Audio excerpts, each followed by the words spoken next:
इमरान खान की रिहाई पर आप हुकूमत से बात करेंगे या आप लोग कानूनी मामलात को ही फेस करना चाहेंगे, क्योंकि 2 को आप लोग बैठ रहे हैं, 6 को अलकादिर ट्रस्ट केस का फैसला भी है।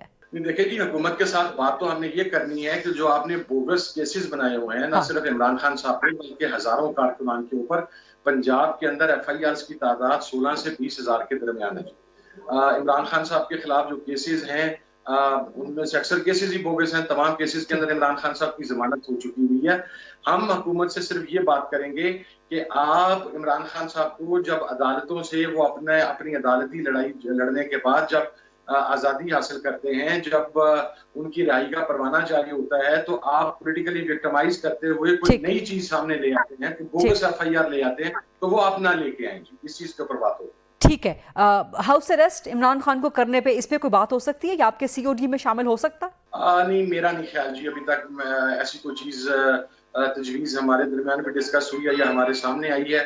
ऑब्वियसली अगर कोई ऐसी चीज आई तो वो खान साहब के साथ ही डिस्कस की जाएगी, लेकिन मेरा नहीं ख्याल कि खान साहब इसे लेंगे। वो अपनी रिहाई कानूनी तरीके से चाहते हैं और अदालतों से ही चाहते हैं। ठीक है, तो ये जो आपका COD है, चार्टर ऑफ डिमांड्स है, क्या ये सारा नॉन नेगोशिएबल है? एब्सोल्युटली इसमें से कोई चीज़ ऐसी जिस पे हुकूमत कहे कि जी हम ये नहीं कर सकते या ये हमारे इख्तियार में या हमारे इम्कान में नहीं है, तो उसमें किस हद तक फ्लेक्सिबिलिटी? नंबर 1। नंबर 2, क्या फ्रेश इलेक्शंस की डिमांड भी आपके COD में शामिल हो सकती है? जी, फ्रेश इलेक्शन की डिमांड अभी तक इसके अंदर बिल्कुल शामिल नहीं है। मैं पहले क्लैरिफाई कर दूं जी।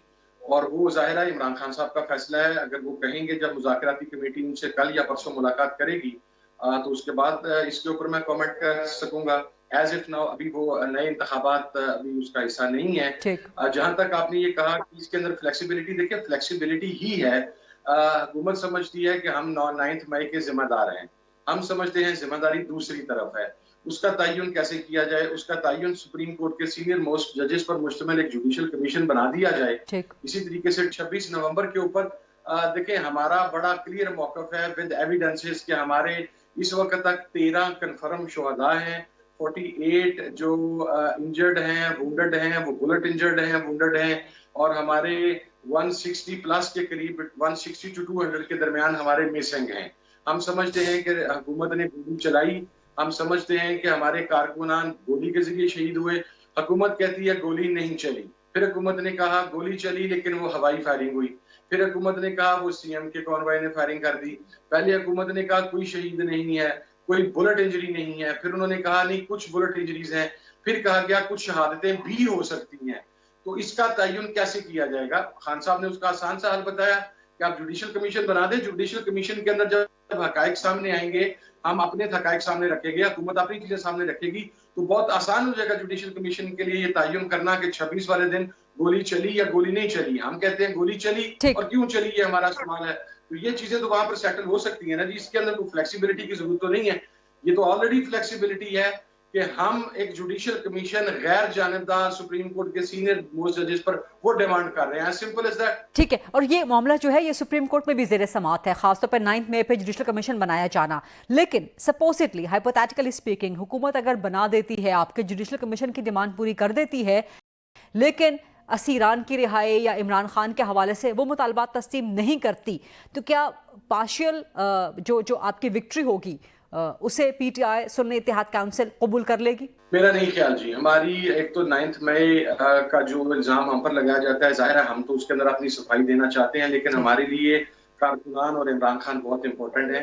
और हम कोई डील नहीं मांग रहे, हम कोई मकसद है इस किस्म की अनरीजनेबल डिमांड नहीं कर रहे। हम ये कह रहे हैं कि जिन कारकुनान को आपने बगैर किसी वजह के, मसलन 16 MPO के तहत पता नहीं कितना बंदा अंदर है, आपने एक एक कारकुन को 40-40 FIRs में अंदर डाला हुआ है, सेम डे सेम टाइम 40 जगह पर उसकी प्रेजेंस साबित की हुई है। तो ये तो पॉलिटिकल विक्टिमाइजेशन है ना जी। तो इसके अंदर अगर रिलीफ नहीं देना तो फिर हमने क्या लेना जी? फिर मुज़ाकरात किस चीज के? तो जाहिर है इसी वजह से बैठेंगे और इसके ऊपर रिलीफ लेंगे इंशाल्लाह। ठीक, और आज ही बात आई है कि टाइम फ्रेम, इमरान खान कह रहे हैं रिपोर्टेडली, जो बैरिस्टर गौहर की मुलाकात हुई, कि टाइम फ्रेम कहा जा रहा है कि रखा जाए मुज़ाकरात का। तो क्या टाइम फ्रेम आपकी तवक्को हो सकती है हुकूमत से, या आप उनको क्या डेडलाइन दे सकते हैं? लेकिन ये तो खान साहब से मिलने के बाद ही हम फैसला कर पाएंगे। सियासी लोग कोई भी गुज़श्ता 3 माह से इमरान खान साहब से नहीं मिल सके। जो थर्सडे को मुलाकात होती थी, उस मुलाकात के ऊपर पाबंदी थी। अब हम जाएंगे। मुझे भी पता लगा, मैंने गौर खान साहब का बयान भी पढ़ा मीडिया के जरिए मेरे सामने आया, उसमें मैंने देखा कि टाइमलाइन, और ऑब्वियसली टाइमलाइन होनी चाहिए। आप बगैर टाइमलाइन के तो मुज़ाकरात नहीं कर सकते जी, कि आप उन्हें गैर मुअय्यना मुद्दत के लिए छोड़ दें। तो और इस बात के ऊपर कमेटी का भी इत्तेफाक राय था कि चूंकि 25 तारीख को क्रिसमस डे है, कायदे आजम का यौम कायदे आजम है, 27 तारीख को मोहतरमा बेनजीर भुट्टो की बरसी है, तो उसके बाद जो 2 से मुज़ाकरात होंगे वो डेली बेसिस के ऊपर या ईच नेक्स्ट डे बेसिस के ऊपर होंगे, ताकि जल्द से जल्द हम किसी नतीजे पर जी। पहुंच सकें। इस बात पर तो कमेटी का भी इत्तेफाक राय है, और खान साहब से मिलके जो टाइमलाइन की बात की है, मैं उसके साथ इत्तेफाक करता हूँ। बाकी टाइमलाइन क्या होना चाहिए, हम जाहिर है खान साहब से मशवरे के बाद ये बता सकेंगे।